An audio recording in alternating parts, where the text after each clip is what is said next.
देहरादून में अपना सफल अधिवेशन करने के बाद अब एबीवीपी आगे की रणनीति तैयार कर रहा है।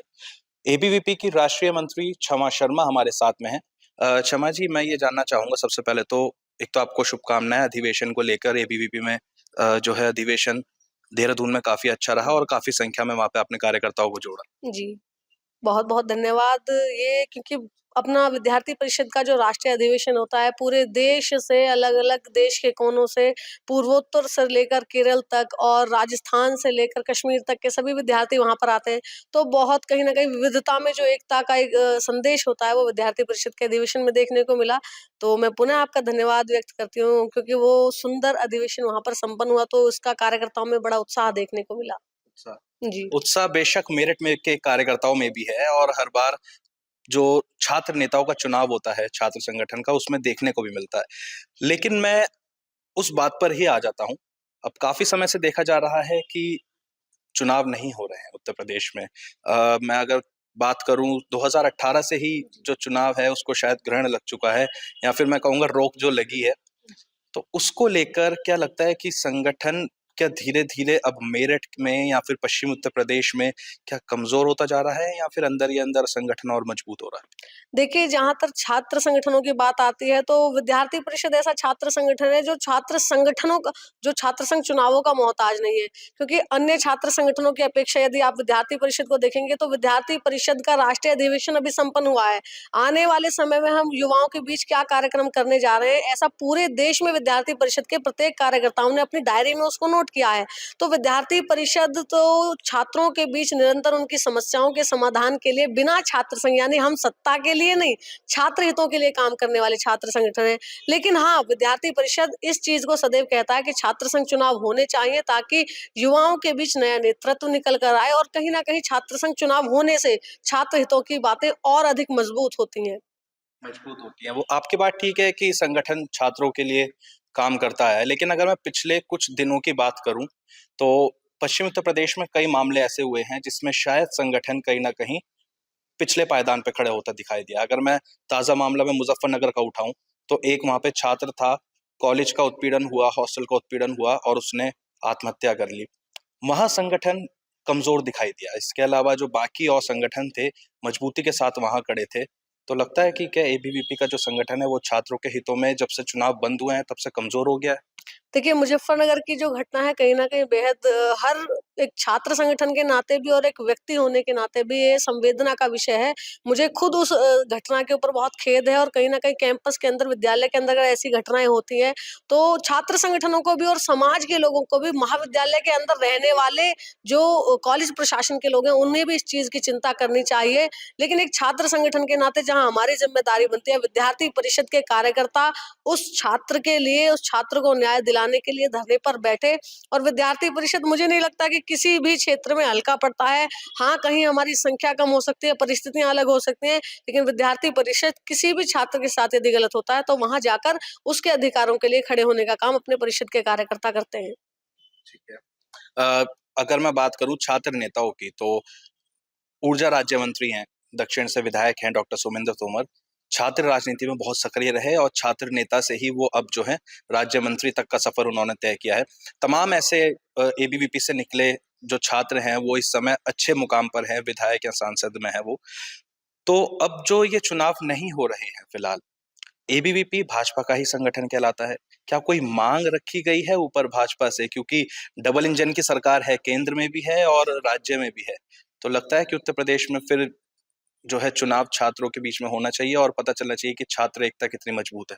देखिए, जैसा आपने कहा कि एबीवीपी भाजपा का ही छात्र संगठन है, तो पहले तो मैं आपकी इस बात का खंडन करना चाहती हूँ क्योंकि विद्यार्थी परिषद किसी भी राजनीतिक पार्टी का छात्र संगठन नहीं है। विद्यार्थी परिषद स्वयं अपने विचारों पर काम करता है, अपनी कार्यपद्धति, अपनी योजनाओं के अनुसार काम करता है। यानी हम किसी भी राजनीतिक पार्टी के द्वारा चलाए जाने वाले छात्र संगठन नहीं है। हाँ, विचार जिस भी पार्टी से मिलेंगे यानी भले वो भाजपा हो, भले वो सपा हो, भले वो कांग्रेस हो, अगर वो देश के हित की बात करती है, वो राष्ट्र हित की बात करती है, वो युवाओं के हित की बात करती है, तो हम हर उस पार्टी का समर्थन करते हैं। लेकिन देश का दुर्भाग्य ऐसा है कि अलग पार्टियां केवल अपनी तुष्टीकरण की राजनीति करने का काम करती हैं। वो छात्र हितों की बातों को छोड़कर उन मुद्दों को देखती हैं जो राजनीतिक पार्टियां आपस में लड़ाई जाएं। लेकिन क्योंकि एक पार्टी हमारे विचारों पर काम करती है, युवाओं को आगे लाने के लिए काम करती है, भले वो कोई भी राजनीतिक पार्टी हो, जो देश हित की बात करेगी, जो युवाओं के हित की बात करेगी, विद्यार्थी परिषद उस चीज का समर्थन करेगा। चीज का समर्थन करेगा जी। 2027 के लिए कैसी तैयारियां हैं फिर छात्रों की तरफ से, एबीवीपी संगठन की तरफ से? 2027 के लिए हम तो 2047 की योजना लेकर चलने वाले छात्र संगठन है, लेकिन जब आप 2027 की बात करते हैं तो आने वाले समय में युवाओं के लिए जो उनकी मूलभूत समस्याएं हैं उन पर निरंतर काम हो, युवाओं को अच्छा रोजगार मिले और शिक्षा के क्षेत्र में जो व्याप्त भ्रष्टाचार है वो अंत की जड़ तक खत्म किया जाए, विद्यार्थी परिषद ऐसी मांग करता है। क्योंकि हम सरकारें कोई भी हो, पार्टियां कोई भी हो, यदि छात्र हितों की बात दबती है तो विद्यार्थी परिषद उसके लिए आवाज उठाता है। छात्रों को अच्छा रोजगार मिले, छात्रों को अच्छी शिक्षा मिले, स्कॉलरशिप उनके लिए अवेलेबल कराई जाए, रिसर्च के क्षेत्र में वो आगे बढ़े, शोध के लिए उनका आगे आने का, स्पोर्ट्स के क्षेत्र में वो आगे बढ़े। इसके लिए विद्यार्थी परिषद ऐसी सरकार से मांगे करता है जो युवाओं के लिए, क्योंकि जब हम कहते हैं कि युवा आने वाले देश का भविष्य है तो देश बेहतर भविष्य की ओर तब चलेगा जब युवा बेहतर भविष्य की ओर चलेगा। तो 2027 में हमारी अपेक्षाएं हैं कि सरकारें अच्छे मुद्दों के साथ युवाओं के लिए आगे आएंगी। युवा आगे बढ़ रहे हैं बेशक, डिजिटलाइजेशन भी काफी ज्यादा हो रहा है। और क्या आपको लगता है कि जो मोबाइल का दौर बढ़ा है, मैं युवाओं की बात लेकर आ रहा हूँ यहाँ पे, मैं संगठन की बात नहीं करूंगा, लेकिन क्या जो अभी मोबाइल का दौर है, डिजिटल का दौर है, सोशल मीडिया का, क्या लगता है कि युवाओं को कहीं ना कहीं ये पीछे धकेल रहा है, या फिर क्राइम की जो घटनाएं हैं वो इसके माध्यम से थोड़ी ज्यादा हो रही हैं या कम हो रही देखिए, हम कहते भी हैं कि एक सिक्के के दो पहलू होते हैं, किसी चीज़ का लाभ होता है तो उसके दुष्परिणाम भी उतने ही होते हैं। जैसा कि आपका प्रश्न बहुत मुझे अच्छा लगा, आपने खुद इस चीज़ की ओर ध्यान दिया कि युवा जो हैं वो मोबाइल के माध्यम से, इंटरनेट के माध्यम से सही दिशा में जा रहे हैं, गलत दिशा में।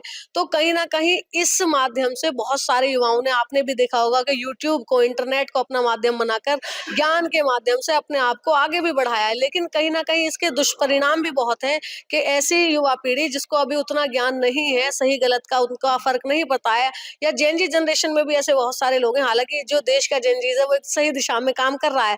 लेकिन जब युवाओं की और इंटरनेट को जोड़ने की बात आती है तो उसके लिए भी विद्यार्थी परिषद ने एक अभियान चलाया है, screen time to green time. उसका अर्थ ही हमारा यह है कि आप जितना कम हो सके, यानी उपयोग के अलावा हम जितना मोबाइल को त्याग सकें और प्रकृति में, यानी स्पोर्ट्स के लिए, पर्यावरण के लिए हम जाकर वहाँ बैठे, ये बुजुर्गों के बीच में बैठे, वो सारी चीजें जब फिर से होंगी तो वो देश के लिए और युवा के लिए, दोनों के लिए आवश्यक है। तो इस पर थोड़ा सा काम करने की आवश्यकता है। विद्यार्थी परिषद भी आने वाले साल में इसके लिए काम करेगा। काम करें? जी। और अब इसको जो है, आखिरी सवाल है मेरा, एबीवीपी के ओपोजिशन में आप कौन से संगठन को सबसे ज्यादा मजबूत मानते हैं, किससे अपनी लड़ाई इस वक्त सबसे ज्यादा मानते हैं? क्योंकि एनएसयूआई तो लगातार एबीवीपी और एनएसयूआई के बीच में रहा है। अब क्या लगता है कि 2027 या अगर आने वाले समय में चुनाव होते हैं छात्र संगठन के, तो किस पार्टी को आप अपना जो है सबसे ज्यादा प्रतिद्वंदी जो मान के चलती हैं, मजबूत है? देखिए, क्योंकि आप पत्रकारिता के क्षेत्र में हैं तो आप बेहतर जानते हैं कि इस समय कितने छात्र संगठन सक्रिय हैं, यानी आपको छात्र आपकी लड़ाई किससे रहेगी? मुझे नहीं लगता विद्यार्थी परिषद की लड़ाई किसी से है ही नहीं। विद्यार्थी परिषद की लड़ाई हर उस आवाज से है जो राष्ट्र विरोधी है, हर उस आवाज से है जो देश के अहित के लिए काम करती है।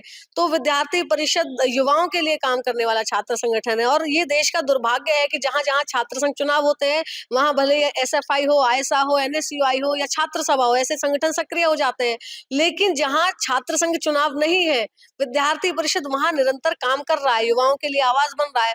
तो जो छात्र संगठन केवल तुष्टीकरण के लिए या त्वरित लाभ लेने के लिए, त्वरित लाभ लेने के लिए आगे आते हैं, तो उन छात्र संगठनों से विद्यार्थी परिषद की लड़ाई मुझे तो असंभव लगती है। बाकी सब छात्र संघ चुनाव यदि होते हैं तो विद्यार्थी परिषद प्रत्येक कैंपस में, क्योंकि विद्यार्थी उनकी तरफ आकर्षित है, कहीं कुछ घटना होती है तो विद्यार्थी परिषद की तरफ छात्र देखते हैं। तो मुझे लगता है कि हमारी लड़ाई किसी से नहीं है, लेकिन हमारी लड़ाई हर उस आवाज से है जो राष्ट्र विरोधी है। देखिए, एक संदेश है कि लड़ाई किसी से नहीं है, लड़ाई सिर्फ उससे है जो छात्र विरोधी है।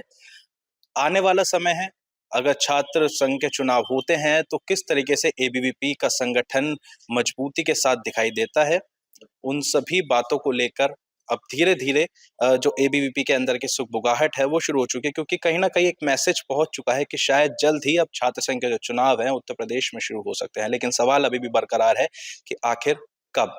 फिलहाल बहुत बहुत शुभकामनाएं आपको देहरादून के अधिवेशन के लिए, और बहुत बहुत शुभकामनाएं आपको एबीवीपी संगठन में आगे जो है मजबूती से चलने के लिए।